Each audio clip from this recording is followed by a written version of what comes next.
Bonjour à tous, on commence l'épisode d'aujourd'hui avec le démontage de la cloison de la cage d'escalier qui monte au deuxième étage. Je pense que la cloison a été créée lors de la rénovation des anciens propriétaires il y a une trentaine d'années. Elle servait probablement à couper le froid du grenier qui n'était pas du tout aménagé ni isolé, ce qui ne va pas être notre cas parce qu'on va l'isoler et on va l'aménager.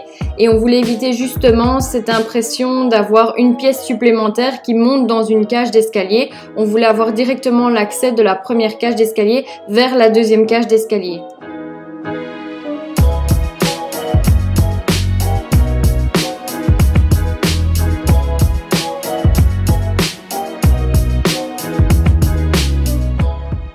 Notre objectif est de passer tout le rez-de-chaussée de la maison sur un chauffage par le sol. Pour cela, il fallait qu'on voit la réserve disponible entre le niveau de sol fini carrelé et la dalle de fondation. Donc là, vous voyez, on est en train d'enlever le sol pour voir un petit peu combien de centimètres on a et si c'est faisable ou non.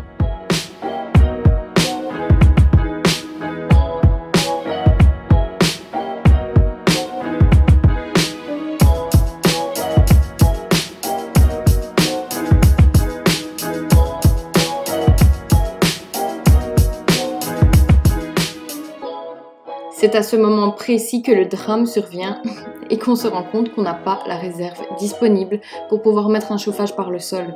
On a mesuré entre le niveau de la dalle de fondation et le niveau de sol fini, on avait entre 6 cm et demi et 7 cm.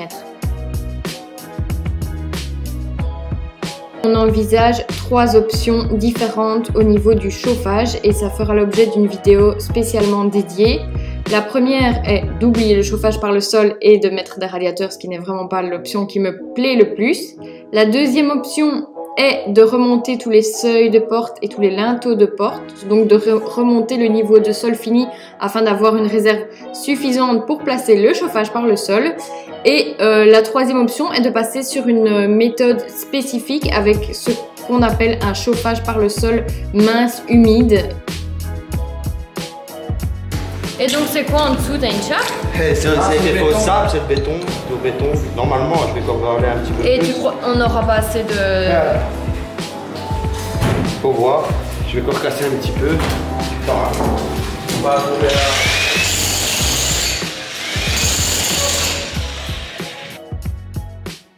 Ensuite, on commence la destruction du mur séparant la buanderie de la cuisine qui n'était pas porteur. D'ailleurs, si vous souhaitez détruire un mur, prenez toujours bien les renseignements nécessaires pour vous assurer qu'il ne s'agisse pas d'un mur porteur qui pourrait détruire la stabilité de votre maison.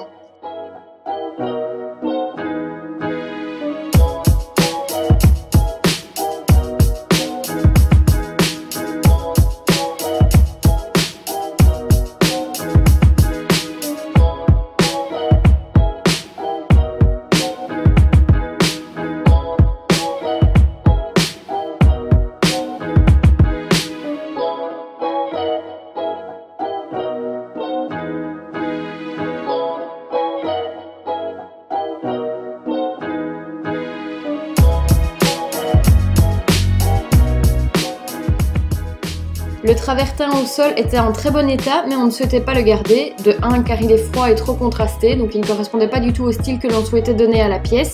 Et de 2, on souhaite vraiment un chauffage par le sol, malgré tout.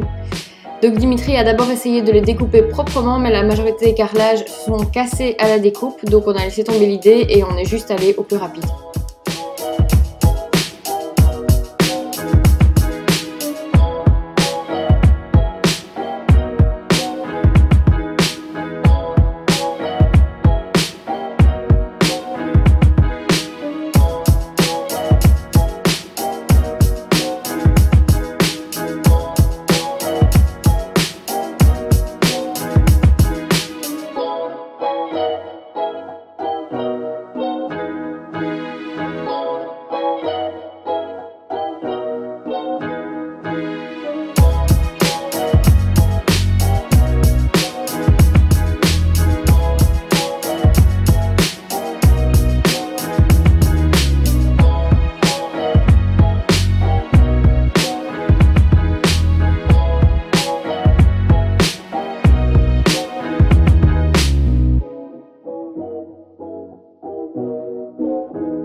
L'arrondi de l'arcade a été proprement cassé afin d'avoir quelque chose de bien net, bien droit.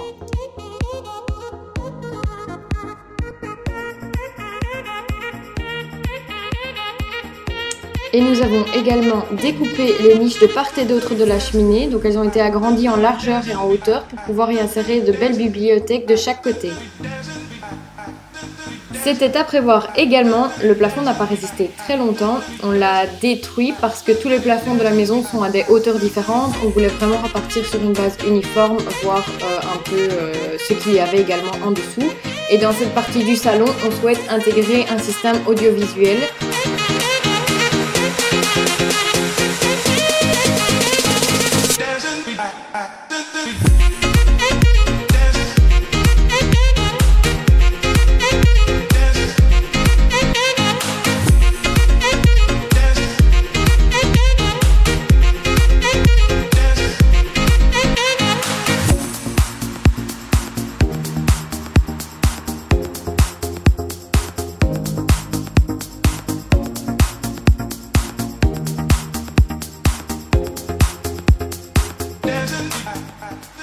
Le plafonnage de la cage d'escalier était beaucoup trop abîmé, donc je l'ai fait sauter avec l'aide d'un burineur.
On arrive déjà à la fin de cet épisode et on termine par le démontage des armoires du bureau. Elles sont en super état comme je vous le disais dans les vidéos précédentes, donc on va les garder et on va les déplacer, elles nous serviront de penderie pour le vestiaire.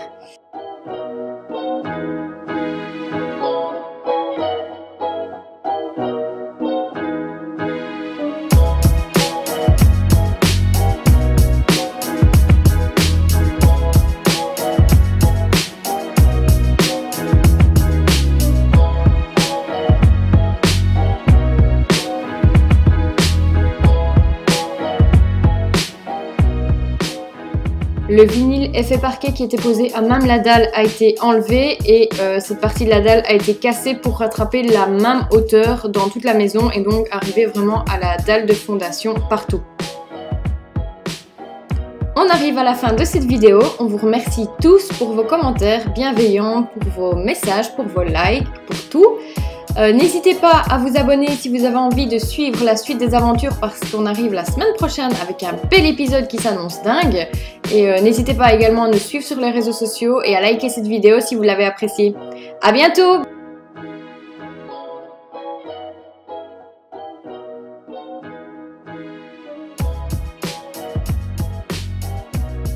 Voilà le résultat.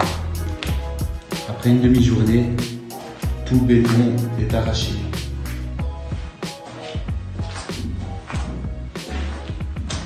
Le conteneur est bien rempli.